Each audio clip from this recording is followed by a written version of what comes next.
hopefully after this election, we can get away from like the egregious acts and going back and forth. But what do you think the Democratic Party could have done better the last 4 or 8 years that will cause them not to lose the black male base? Honestly, I think they could have done a far better job of engaging black men and really listening and understanding the things that they truly care about. I think that engagement does come, but it just comes in pockets and it's not consistent.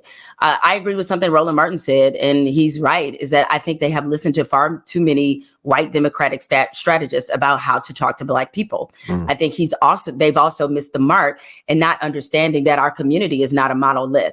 And even though, we always say it within our own community, yes, we have shared experience. We have shared, obstacles we've all had to overcome, and we can certainly relate from that level.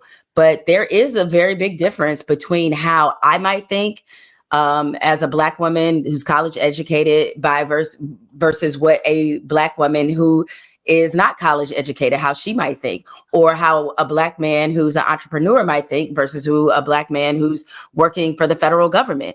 And I think they didn't do enough to understand and appreciate those nuances.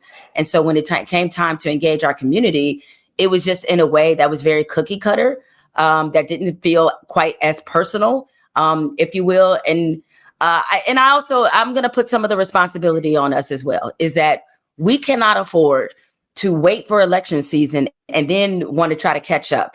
That the thing about voting, it is just a tool.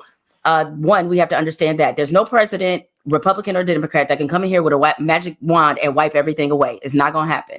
But voting is a lifelong responsibility. Civic duty is a lifelong responsibility.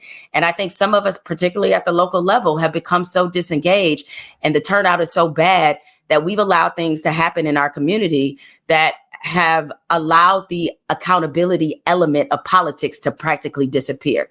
See, the one thing you can notice about both of these parties is very different. Republicans need less voters. Democrats need more voters. So that should tell you something about the strategy and why you voting and taking yourself out of the process is not a good practice. Well, actually, let me follow up, because you did put a post on your page where, who was it, Umar? I think Dr. Umar was talking about holding a vote, right? Not voting.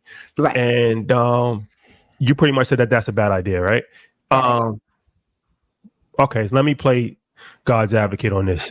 So, I like that you said that. I like you changed it, because the devil don't need no advocce. You're right about that. That's a fact. They're working already. Yes, busy. They already working. So, all right, let's look at this from a different standpoint. If we know that the Republicans are going to win white men, we know that. We know that they're going to win white women, right? Mm-hmm. Their numbers are increasing in the Hispanic population. I'm not sure what it is, but it's probably around 40. They're probably going to get 40% of the Hispanic population, which is more than they've gotten ever, probably. That leaves two groups left, right? Black men and black women. Black women, overly sized amount, 90-something% is going to vote. And even black men, overly sized amount, 85%. But 85% is still a drop off from like the 90% that they would potentially get, right? So what I'm saying is that in order for the Democrats to win national elections, being that they're going to lose all those other demographics, they need to overly sized win in black people, or they're in trouble. If they start getting 70% of the black vote, they're over with. So with that being said, if people do hold their vote, right, and there's less turnout from the black community, that's going to impact Democrats more than Republicans. Some would say then it would be a sacrifice of this election, which would be unfortunate to sacrifice any election. But let's just look at this, take emotion out of it. Let's say, okay, you sacrifice this election and you lose this. It's like tanking. It's like tanking. You come from sports. It's like tanking a season to get the number one draft pick, right? You tank this election. You teach the Democrats a lesson. They realize that they lost because they didn't get enough black votes. So their only opportunity next time is to overly size their effort to try to galvanize the black folks. Now they come on promises that were made, and stuff that they didn't have to do before because they was already going to get the vote. But now you've taken that away from them. So now their only opportunity to get that vote back is to fight even harder. That would actually, in some way, justify not voting. So I get the strategy. I'm going to add to that, but go ahead. Go ahead. No, you go ahead. No, because I'm thinking, yes, that could be the case, or they could just look at it and say, hey, there are progressive white women that we can go out and get. Bingo. Right? They're trying to get that. Well, that's the approach. They're going to be. That's the number one campaign thing is reproductive rights. That reproductive rights is for white women. So here's the thing. It is not for white women. No, I'll get to that later. that number can pretty much offset the black males that you may lose. And so if they're looking for that demographic, right, if they're looking for a younger, progressive, more liberal, that might be the approach. Whereas they may see more of an effort to do it because it makes more sense for them for this year, but even long term, right? But even they could say, like, let's just skip them again. But even polling shows, right? They are trying to do that. They're trying to get white women. Reproductive rights is not only an issue for white women, but it's white women's biggest issue, right? I'm just being honest with you. This is an issue for black women, but the white soccer mom, even if they don't need to have an abortion, they kind of feel I've done something right by championing.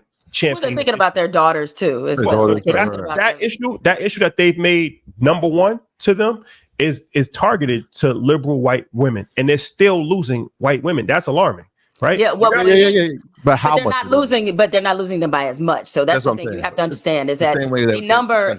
Look, it was more white women who voted for Trump the second time around than the first time. He's not going to get that again, and that's why what is happening in Iowa is very important because already they have seen that last election. I think I believe I read that Trump won Iowa with white women by plus 13. Right. He's not even close to that right now, and she is, and she's down by far lower numbers than he's up. So all that to say is that it works. So we have to be real about strategy. Okay. And you guys are in business. You do business all the time. You don't negotiate with people who ain't at the table. You don't, right? You don't negotiate with people who are, you need to be at the table for me to understand what are we doing here. And but I think, not to cut you off, but there should be some outreach to those who are not at the table. So now you don't go through this fiasco of potentially losing when she should be winning by landslide. Yeah, but here's the other part of it as well, is that what I would guess, and I don't think we also have to remember the inroads that Black people have made in the Democratic Party, and I think it would be sort of foolish to abandon those when we actually have a path to leadership. I say this all the time because I feel like Black voters get insulted a lot when they say, oh, we just automatically vote Democrat. We're not automatically voting Democrat because we just love the Democratic Party. We're a lot of us, majority of us vote Democrat because it provides the pathway.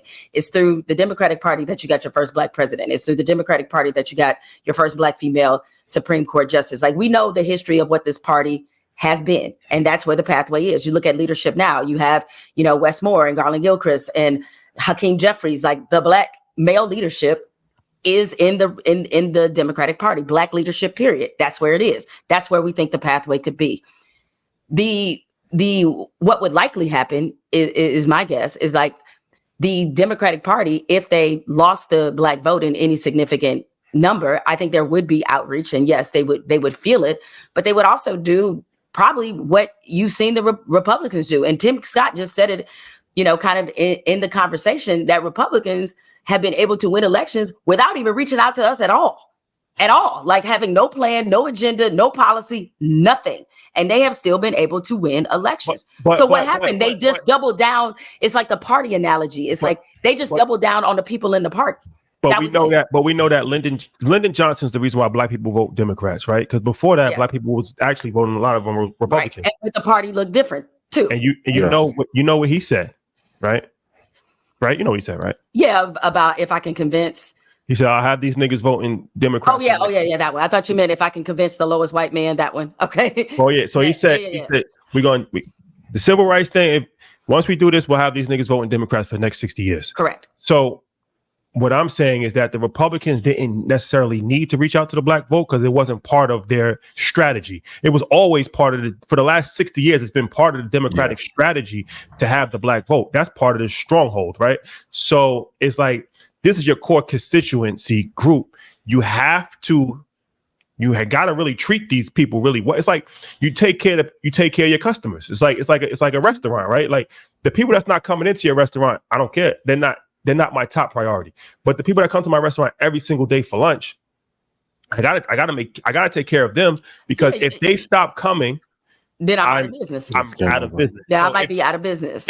If we stop coming, the Republicans, doesn't really affect them. The Democrats, they're essentially out of business. But I would say this is that the reason why I don't think we should play with this election is that I do think there's something to be said for the fact that that is not ever messaging on the other side of things, ever. And by other side, I don't mean just like Republicans. White people never tell other white people to stay home. And you could say, oh, they benefit more. You could say that. But the reality is that especially poor and working class white people do not benefit from shit that's happening in the Republican Party. And you know what? They still stay in lockstep because they vote, because they understand the pathway. So while I get it from a strategy standpoint, and I understand why that, people may feel like I may need to teach them a lesson, the person who's going to learn the lesson is you.